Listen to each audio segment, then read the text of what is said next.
사람이 대단한 것은 힘을 합할 수 있기 때문입니다. 합하면 어려움을 극복할 수 있고 합하면 즐거움이 배가 되지요. 반갑습니다. 셋단자 910강입니다. 오늘은 합할 합자를 중심으로 하는 4개 한자를 셋단자로 해석해 보겠습니다. 먼저 중심자로 사용될 합할 합자입니다. 합할 합자는 합하다는 뜻이 있죠. 합하다는 것은 여럿이 한데 모으는 것입니다. 이 합할 합자는 삼합집자와 입구자로 구성되었죠. 삼합집자는 3개의 합입니다. 그래서 어울림으로 해석하지요. 입구자는 입을 의미하는데 입의 기능 중에서도 말하는 기능을 강조합니다. 그래서 합할 합자는 3개의 합으로 말하여 합한다 표현하고 있습니다. 다시 말해서 모두의 의견이 어우러져 결론에 동조하는 것, 그런 것이 합할 합자입니다. 세 사람이 뜻을 모아 의기투합했습니다. 일의 시작부터 끝까지 함께하기로 한 것이죠. 이런 모양이 합할 합자입니다. 합할 합자는 3개의 합으로 말하여 합한다 표현하고 있습니다. 다시 말해서 모두의 의견이 어우러져 결론에 동조하는 것, 그것이 합할 합자입니다. 사용 단어로서는 지행합일이 있습니다. 지행합일은 지식과 행동을 하나로 합한다는 뜻이죠. 참 지식은 반드시 실행이 따라야 한다는 뜻입니다. 그리고 합체나 합산이라 할 때 합할 합자가 사용되고 있습니다.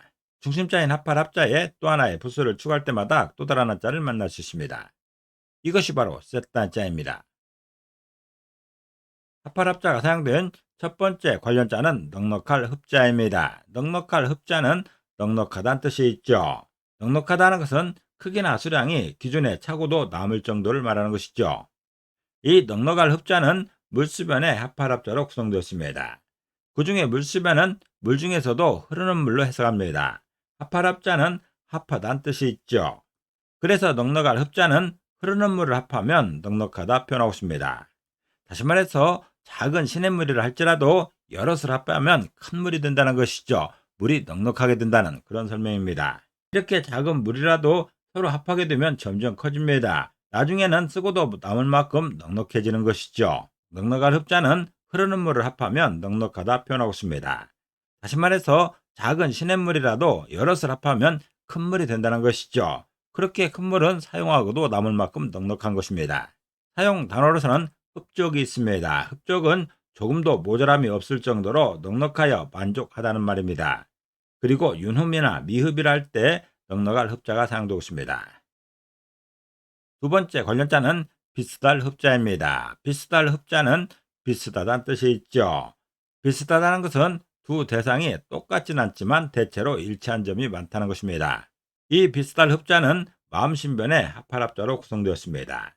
그 중에 마음신변은 마음을 의미하고 합할 합자는 합하다는 뜻이 있죠. 그래서 비슷할 흡자는 마음을 합하면 비슷하다 표현하고 있습니다. 다시 말해서 마음을 합하여 같은 방향을 향하게 되면 태도도 비슷하다는 그런 설명입니다. 무언가 같이 하기로 마음을 합합니다. 그러면 이들의 태도가 비슷해집니다. 산에 가기로 마음을 합했으면 산에 가는 복장, 산에 가는 태도가 비슷한 것이죠. 바다에 놀러 가기로 했으면 그 또한 마찬가지입니다. 공부하기로 마음을 합했으면 그 태도가 나오는 것이죠. 서로 비슷할 수밖에 없습니다. 비슷할 흡자는 마음을 합하면 비슷하다 표현하고 있습니다. 다시 말해서 마음을 합하여 같은 방향을 향하게 되면 태도도 비슷하다는 그런 설명입니다. 사용 단어로서는 노인지와 흡사매과란 말이 있습니다. 노인지와 흡사매과는 늙으니 볼이 쓰러지듯 한다는 뜻이죠. 노인은 기력이 약해서 병에 걸리기 쉬움을 이루는 말입니다. 그리고 흡사란 말도 있죠. 흡사는 거의 같을 정도라는 뜻입니다. 합할 합자가 사용된 세 번째 관련자는 조개 합자입니다. 조개 합자는 조개를 의미하죠. 조개는 두 장의 껍데기로 단단한 근육질의 관자를 둘러싸고 있는 게 특징입니다. 이 조개 합자는 벌레 회자와 합할 합자로 구성되었죠. 그 중에 벌레 회자는 벌레를 의미하고 합할 합자는 합하다는 뜻이 있습니다. 그래서 조개 합자는 조개는 다른 두 성질이 합해진 벌레라 표현하고 있습니다. 다시 말해서 조개는 다른 성질의 껍데기와 근육질이 합해진 모양이라는 것이죠. 이런 류의 생명체는 드뭅니다. 단단한 껍데기가 둘러싸고 있고 그 안에는 근육질의 말랑말랑한 관자가 들어있습니다. 이렇게 이질적인 두 성질이 합해진 게 바로 조개입니다. 조개 합자는 전혀 다른 두 성질이 합해진 벌레가 조개라 표현하고 있습니다. 다시 말해서 조개는 다른 성질의 껍데기와 근육질이 합해진 모양인 것이죠. 그런 모양을 표현하는 글자가 조개 합자입니다. 사용 단어로선 홍합백숙이 있습니다. 홍합백숙은 홍합의 속살을 데쳐서 낸 음식을 말하지요. 그리고 백합이나 대합이랄 때 조기합자가 사용되고 있습니다. 네 번째 관련자는 합자입니다. 합자는 합을 의미하지요. 합이라는 것은 층층이 포개할 수 있는 서너 개의 그릇을 한 벌로 만든 그릇입니다. 이 합자는 합할합자와 그릇명자로 구성되었죠. 그중에 합할합자는 합하다는 뜻이 있고 그릇명자는 그릇입니다. 그릇 중에서도 음식이 담긴 그릇을 그릇명자로 표현하고 있습니다. 그래서 합자는 그릇을 합한 모양이 합이라 표현하고 있습니다. 다시 말해서 합은 같은 모양의 여러 개의 그릇을 합한 모양으로 설명하고 있습니다. 이런 그릇을 합이라고 합니다. 같은 모양의 그릇이 층층이 쌓일 수 있는 그런 그릇인 것이죠. 옛날에는 가족끼리 나들이 갈 때 이런 그릇을 많이 썼습니다. 합자는 그릇을 합한 모양이 합이라 표현하고 있습니다. 다시 말해서 합은 같은 모양의 여러 개의 그릇을 합한 모양으로 설명하고 있습니다. 사용 단어로선 구절판 찬합이 있습니다. 구절판 찬합은 가운데 칸을 둥글게 하고 그 둘레를 8칸으로 나누었으며 뚜껑이 따로 있는 나무 그릇을 말합니다.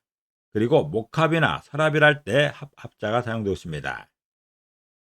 오늘은 셋단자 910강으로서 합할 합자를 중심으로 하는 4개 한자를 셋단자로 해석해봤습니다. 오늘 배운 것을 다시 한번 요약하겠습니다.